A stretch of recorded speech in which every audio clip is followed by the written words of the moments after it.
Man, I love me a feel-good story, and I have one for you here in the Dirty South. It's a story about a town that is stewardship personified and the people who saw potential in a place that for a long time was overlooked by many. Nowadays, people look to Knoxville, Tennessee as the blueprint for what is possible when trails are considered connective tissue and bikes a part of the lifeblood.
I think Knoxville in the 15 years that I've been here, 15, 16 years that I've been here, has come such a long way that it's pretty amazing. And I say that from the food, from the hotels, like what we're sitting in right now, to just the folks that you meet along the street. Like, it's come a really long way, and it's an awesome city. My name is Erin Donovan, and I'm a communications consultant. I do freelance communications for local companies as well as some worldwide companies. My name is Matthew Kellogg, Kellogg. And I am the executive director for AMBC, past president of the club, longtime volunteer. Basically, when I moved to town, tried to figure out where these trails came from and plugged in immediately, and the rest is history. My name is Missy Petty, and my day job is a conservation biologist. I work for a nonprofit, and we work with endangered and rare fishes throughout the southeastern United States. We work to conserve them and also restore them into riverine habitats where they have been lost, essentially. I don't think I'm allowed to call myself a local because I'm not from here. I think I'll forever be known as somebody from the north because of my accent, but I've been taken in by the people. No, I'm just kidding. I think that, you know, living in Knoxville is just like living in any other city. I mean, it's a big city with a little city feel, which sounds totally touristy and something that a marketing person would say, but literally you can go see a Broadway show, you can have a meal by a chef that has worked in one of the best places in the United States, and then you can walk to your house, you can drive to your house, or you can bike to your house. Like, it's that great of a city. We're really close to the mountains. I am an avid outdoors person. I love to bird. I like to snorkel in our rivers and streams. I was a wildlife and fisheries major. I grew up fishing with my dad. I'm an East Tennessee girl, not being far from Knoxville. I grew up in Chattanooga, and so I've always just had a very deep love for the region, our rivers, our mountains. Everything's so green. It's kind of gritty and sassy. You know, like, I don't think the faint of heart can live in the South because there's so it can be very polarizing at times. You know, we've got a good mix of urban and rural. South Knoxville is incredibly rural just because of the topography and the geography, honestly. It was underdeveloped because they couldn't run sewer to the area, and it has really poor soils, which meant that you couldn't put a lot of septic systems in. And truth be told, that was the reason we've got great trails out there, is because there's a lot of extra land that couldn't be developed. And so why not make that a city amenity, which is what we did, you know? Like 10 years ago, the urban wilderness was the dirty South, and it was a conglomerate of public land and private land that had various trails across it. But now with the group, the Urban Wilderness Alliance, and all the partners that make that group up, you know, we've made a true trail network that does cross 25 different private land owners' property, and it does touch state land, and it does touch city and county properties.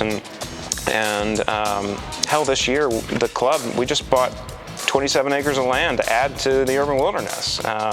So, you know, our group over time has changed from just an organization that's busy on the ground digging trails to actually fulfilling our mission in different ways by conserving land.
Certainly are a community built on sweat equity. You know, I mean, we spent countless hours out digging trail, and our previous mayor would always introduce us as the Appalachian Mountain Bike Club, blood, sweat, and tears, and cases and cases of beer. And because, you know, we did leave a lot out on the trail, and I think you mentioned that it sort of has a flavor, and that's because I think it is the grit that really makes it unique. And I'm not saying that different trail builders don't come across with that, but when you don't physically, when your club doesn't physically do part of the work, you lose something. You have to be inclusive. You have to get people and show them it's a lot of fun. Like, no matter if you are the first person to maybe go around in a couple of circles just around the trail, you don't have to like try and kill yourself every time you get on a mountain bike.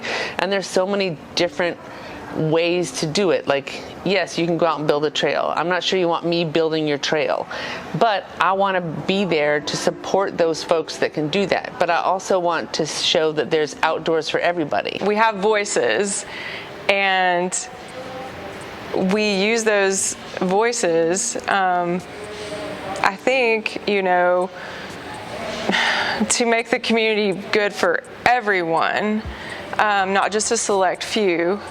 And I think women are really good about just approaching things in a way that we don't seem like very demanding, because we're willing to take the time and put in the work to actually make the things happen, so that not only do we want what we're asking for, but we are willing to do that work and bring people with us. The folks that I do ride bikes with are just the best people in the world, really. And I think that we share the bond of wanting to be outside and in the woods, and the exhilarating feeling that our bikes give us, you know, and I think that that without those relationships, there would be a huge hole in my life, honestly, that I'd have to try to fill some other way, and I just can't imagine trying to do it some other way. I've seen people are like, hey, I just moved to Knoxville, what things should I be riding? Where should I be going? And people are jumping in and actually being helpful, because they believe in these trails and they're ambassadors for our trails. And that's what you're always hoping for, is that because we have the buy-in of people wanting to help and being a part of the community, they can help other people realize it, whether they're from another state or just another county. Nothing in my life has had a greater impact than cycling, and the friendships that I have formed. And even if they're not friendships, it's knowing that community is there when anyone needs help. And you can be hurt and not have the resources that you need. You can be alone and scared, and then you wake up from having a bad accident, and people have given their hard-earned money to help you get back on your feet. If you don't form these connections, then I don't know what else there is in life. I just don't. I can reach out to anyone in this community that I haven't spoken to in a year, and they are there if I need anything, So, and they can always turn and do the same for me. I just don't know anything else that has impacted my life more. It's like a family, and a very large extended family.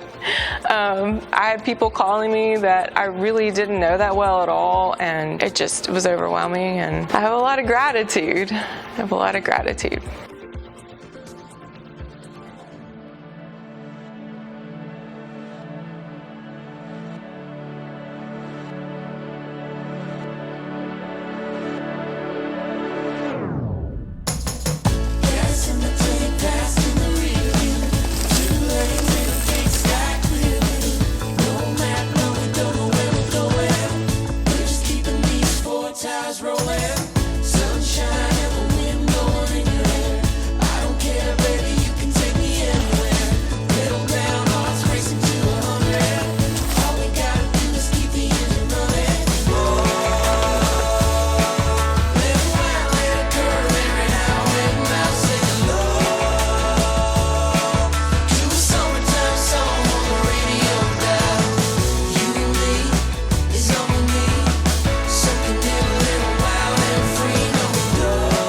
Yes, it's certainly sweaty in the dirty South.